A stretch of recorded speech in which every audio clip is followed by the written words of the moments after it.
Sakina, do you know that there's a train in this world that does not use wheels to move? Really? How does it move there? It's called a Maglev train. Maglev? I have never heard before this. Yeah, it uses magnetic force to float above the track, so it can move really fast without the normal wheels. Wow, that sounds so cool. I wonder how Maglev train looks like.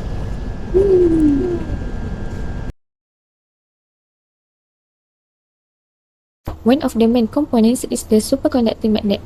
First, it has zero electrical resistance. By cooling the materials to extreme temperatures, we prevent energy loss as heat.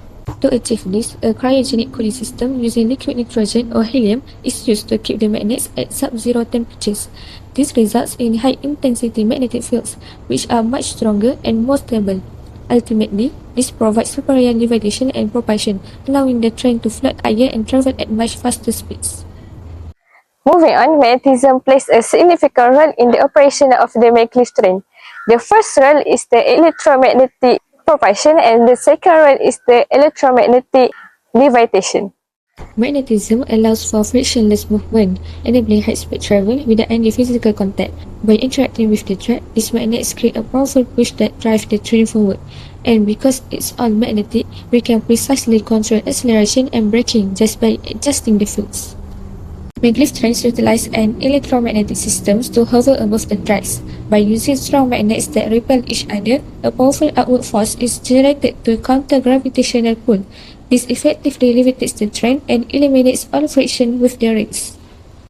Next, we move to the importance of magnetism concept. Magnetism is very important in Maglev train because it can reduce travel time, high reliability, and lastly, driving force behind modern technology. First is travel time.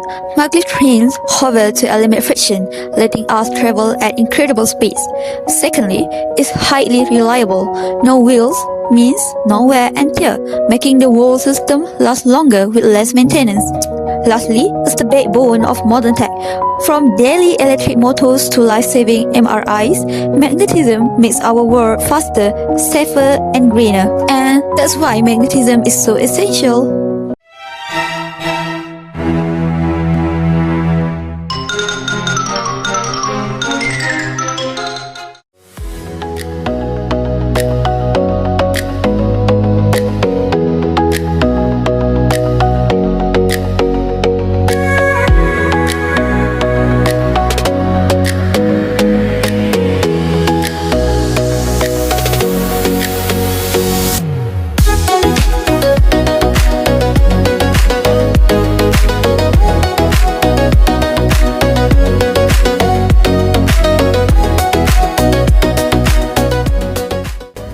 Technological advancement in this world demonstrate the vast power of Allah Subhanahu Wa Taala. Allah sent down iron as the foundation of magnet, as mentioned in Surah Al-Hadid. وأنزلنا الحديد فيه بأس شديد ومنافع للناس. Allah also granted humans intellect to continuously innovate and create new technologies that simplify our daily life, as reflected in Surah Al-Jasiyah.